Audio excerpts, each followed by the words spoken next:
Ei gente, como que vocês estão? Eu espero que bem. Bem-vindos a mais um vídeo de análise de poemas. E hoje vamos analisar As Cismas do Destino de Augusto dos Anjos. E a análise de hoje é a pedido da seguidora Ana Caroline Marques. Bom, esse poema ele é bem longo, tem aí aproximadamente 105 estrofes, dividido em 4 partes. Então não vou ler o poema inteiro, mas eu vou falar dele de um modo geral e citar algumas partes que eu achar mais interessante. Então, não se esqueça de fazer as coisas básicas, deixar o like, deixar um comentário e principalmente se inscrever no canal, porque isso ajuda bastante a continuar trazendo vídeos por aqui. E é claro, se você quer que eu analise algum poema, é só deixar aí nos comentários que eu trago ele aqui para você. E as referências dos autores que eu usei para fazer essa análise estão na descrição do vídeo, que vocês podem clicar lá e acessar a obra completa. E como sempre, antes de falar do poema, nós temos que falar do poeta. Augusto dos Anjos nasceu na Paraíba em 84 e morreu em Minas Gerais com apenas 30 anos de idade, vítima de pneumonia. Ele se formou em Direito, mas não exerceu a profissão e ele passou a dar aulas em escolas e aulas particulares para ajudar a complementar a renda, já que ele não ganhava muito. Algumas tragédias em sua vida, como a morte prematura da sua filha, as dificuldades financeiras e o fato de não conseguir ninguém para ajudar a publicar esse livro, foram deixando Augusto pessimista e deprimido, fazendo com que ele se sentisse isolado. E assim como grandes artistas como Van Gogh, Edgar Allan Poe, a obra de Augusto dos Anjos não foi reconhecida em vida. Ele sofreu várias críticas porque as pessoas achavam a sua poesia grotesca e que tratava de assuntos bizarros que não era normal na época. Portanto, a sua obra ela ficou esquecida até 1928, quando a livraria Castilhos lançou a reedição do seu único livro de poesias intitulado Eu. Então foi graças aos leitores de Augusto dos Anjos que a sua poesia ficou conhecida, tornando, depois de Drummond, o poeta brasileiro mais lido. Os seus poemas, de modo geral, eles expressam um eu subjetivo angustiado com os destinos humanos, que inevitavelmente vai acabar na morte, na decomposição física da matéria e moral, e que perpassa a doença, que a doença é um tema muito tratado nas obras do Augusto dos Anjos, que é entendida como a fragilidade de espírito e de matéria do ser humano. Então, ao tentar buscar soluções para a crise de valores do mundo, o Augusto dos Anjos ele se embriagou do cientificismo do século XX. Então, nos seus poemas tem muitas palavras científicas, médicas, e é bom você ler os poemas dele com o dicionário do lado, porque são muitas palavras até difíceis, técnicas da ciência. E as obras deles são embasadas nas correntes da época, como no positivismo, as teorias biológicas de Darwin, as leis genéticas de Mendel, a medicina experimental, as teorias eugênicas, darwinismo, entre outras correntes que estavam ali naquela época. Então, a poesia dele não é algo que você lê e já entende assim de cara, tá? Você tem que ali com um pouco desses conceitos por trás. Vale lembrar, antes da gente começar, que os positivistas, eles desprezavam a metafísica e a teologia em busca de uma verdade objetiva, científica da realidade. Então eles desprezavam qualquer subjetividade, buscando a realidade concreta fora da consciência do indivíduo e mostrando qualquer aversão à subjetividade. Eles queriam coisas objetivas e científicas. Bom, então o poema de hoje, As Cismas do Destino, foi publicado primeiramente em 1908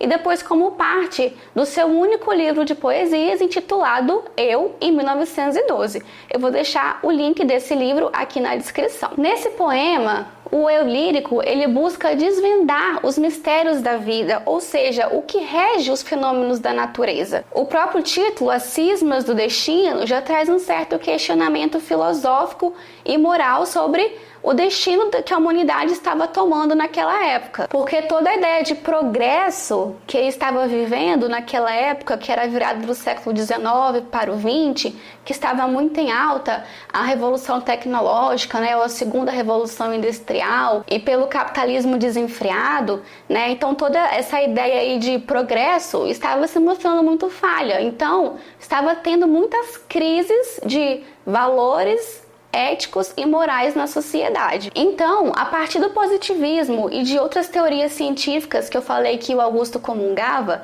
os seus escritos ele apresenta o homem enquanto puramente matéria, cujo único destino era a morte certa. Não tinha salvação ou outra coisa para se fazer. Então, como eu disse, o poema está dividido em 4 partes. Na primeira parte, o eu lírico ele está atravessando uma ponte com destino à Casa do Agra. Essa Casa do Agra é uma casa funerária muito antiga de Recife. Então, enquanto ele atravessa essa ponte, ele olha a sua sombra nela, refletida nela, e ele começa a reviver os seus medos e as suas angústias quanto à vida, quanto ao futuro, fazendo diversas indagações quanto à natureza humana. Ele, inclusive, começa a criticar um mundo que está se desfazendo, se degradando moralmente por causa dos homens e dos seus vícios. E aí ele começa a citar os bêbados, as prostitutas, começa até a colocar a culpa da degradação da natureza no ser humano por causa de toda a poluição.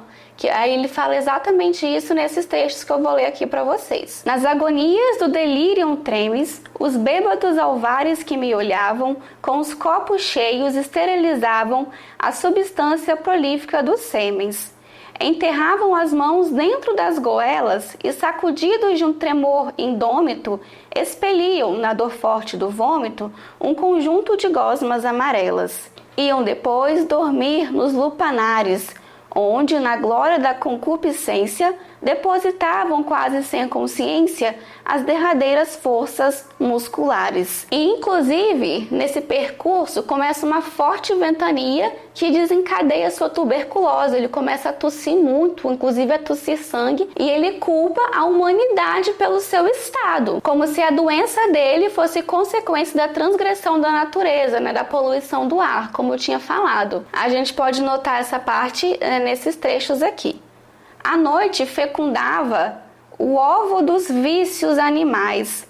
Do carvão da treva imensa caía um ar danado de doença sobre a cara geral dos edifícios. Ninguém compreendia o meu soluço, nem mesmo Deus.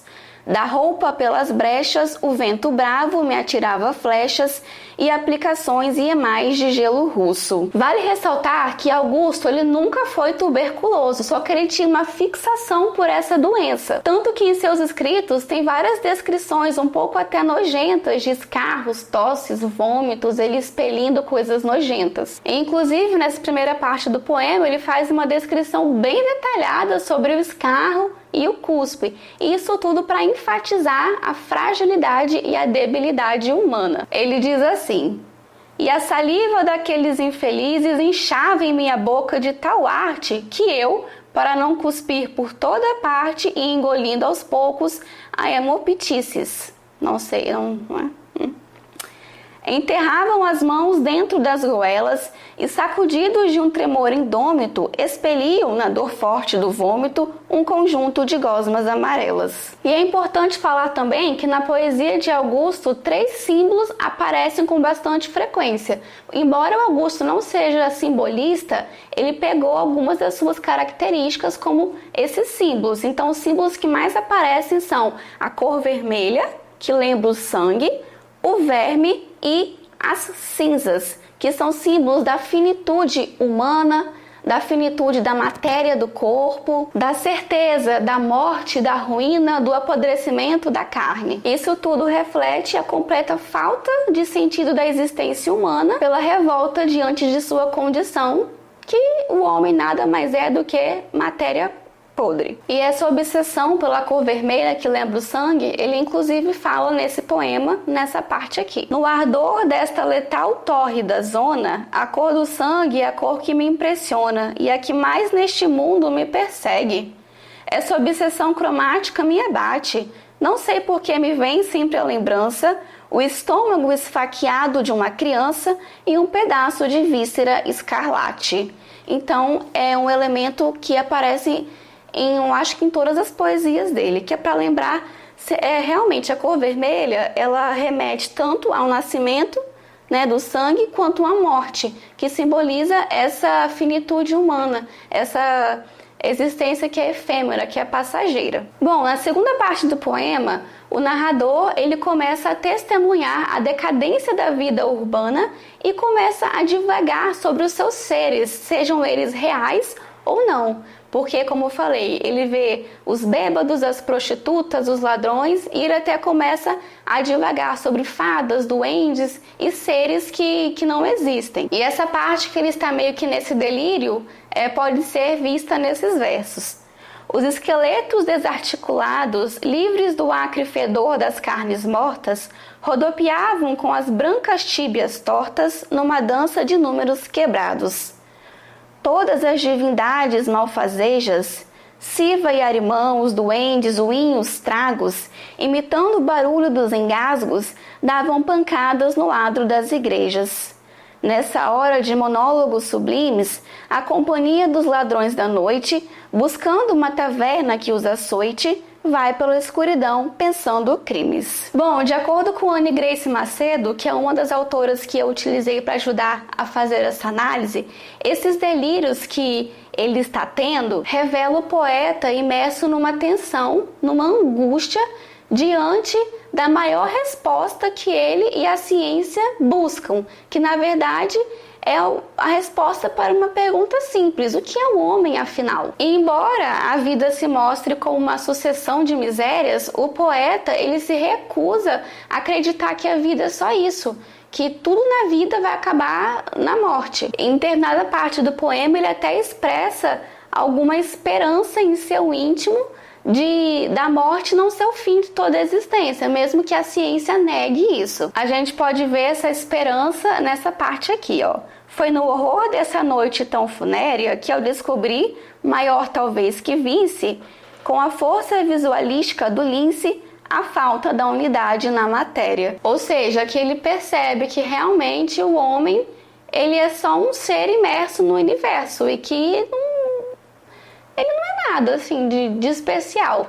Então, a partir disso, ele começa a divagar sobre os mistérios da vida, sobre o futuro, até que ele se depara com uma voz. E é a partir daí que começa a terceira parte do poema. E essa voz com que ele se depara é o seu próprio destino. Só que essa voz, ele não vem acalentar ele, dá esperanças para ele. E essa voz muito menos lhe revela os mistérios da vida, que ele quer tanto saber, mas o condena à morte e à ruína, apontando inclusive que esse é o destino dos poetas e pensadores. Nós podemos ver isso nessa parte do poema. Homem, por mais que a ideia desintegres, nessas perquirições que não têm pausa, jamais, magro homem, saberás a causa de todos os fenômenos alegres. Então aqui o destino está até debochando ele, que por mais que ele use de toda a ciência, que por mais que ele tente achar uma lógica, uma explicação para os mistérios da vida, ele jamais vai saber, ele vai morrer sem saber. Prosseguindo, a morte ele mostra a inutilidade da existência, enfatizando a dor. Aqui a dor entra como uma personificação mesmo, que a dor, segundo o destino, é para sempre, nunca vai acabar. Como ar imortal, a dor não finda, das papilas nervosas que há nos tatos, veio e vai desde os tempos mais transatos para outros tempos que hão de vir ainda. Ou seja, o eu lírico vai morrer, outros vão nascer e a dor vai continuar, ela é imortal. E nesse trecho nós podemos ver que há um paralelo com a filosofia de Schopenhauer, que para o qual viver é sofrer. Então o poeta, a partir das demonstrações da ciência, ele conclui que a vida destina-se tão somente à dor. Você vai viver, vai sofrer e depois você vai acabar morto. E, inclusive o destino fala assim para ele: adeus, fica-te aí com o abdômen largo a apodrecer, és poeira e embalde vibras, o corvo que comer as tuas fibras há de achar nelas um sabor amargo. Então nós entramos na quarta parte do poema, em que encontramos um eu lírico totalmente desesperado e desiludido com a vida. Então ele se entrega ao niilismo, que é uma total falta de sentido, quando todas as respostas tradicionais da ciência não conseguem explicar o motivo da existência. Ele inclusive fala: O mundo resignava-se invertido. Nas forças principais do seu trabalho, a gravidade era um princípio falho. A análise espectral tinha mentido. Ou seja, todas as teorias que ele tinha se agarrado, não tinham mentido para ele. Não fazia sentido, não tinha resposta nenhuma. Ele, inclusive, reforça isso em outro trecho. Morte, ponto final da última cena. Forma difusa da matéria embele, minha filosofia te repele, meu raciocínio enorme te condena. Diante de ti, nas catedrais mais ricas, rolam sem eficácia os amuletos, ó Senhora dos nossos esqueletos e das caveiras diárias que fabricas. Então, quando a gente enxerga o mundo puramente como algo natural e objetivo, a gente se torna só mais uma peça nesse mundo. E aí a nossa vida ela não tem sentido, a gente não tem motivo para estar aqui. E aí isso leva ao desespero, que inclusive levou o eu lírico ao desespero. Que inclusive ele fala: eu queria correr, ir para o inferno, para que da psique no oculto jogo morressem sufocadas pelo fogo todas as impressões do mundo externo. Mas a terra negava meu equilíbrio. Na natureza, uma mulher de luto cantava, espiando as árvores sem fruto, a canção prostituta do ludíbrio. Então aqui ele enxerga a morte como a libertação do homem deste fardo de estar no mundo. Só que ao mesmo tempo ele nega a morte ser o único destino do homem. Então por isso que ele vive angustiado e fica sempre oscilando, fica divagando. Mas por fim, o poeta, ele com horror, ele constata a pertença do homem à natureza.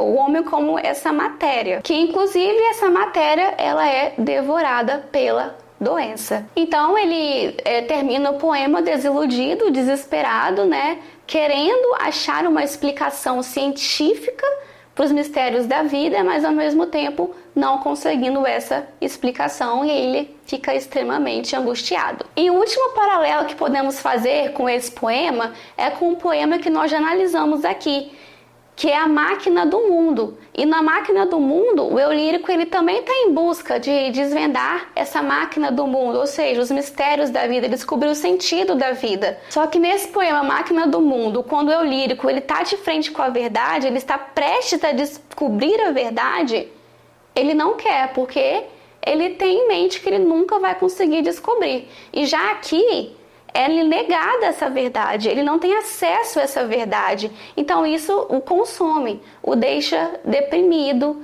e sem acreditar no progresso da vida e achando inclusive que o único destino é a morte. Bom, essa foi a análise que eu tive desse poema, mas você pode deixar aqui nos comentários a sua opinião sobre esse poema, suas impressões. Vamos conversar, trocar figurinhas e não esquece, mais uma vez, de deixar a sua sugestão para a próxima análise. Então, um beijo e até o próximo vídeo.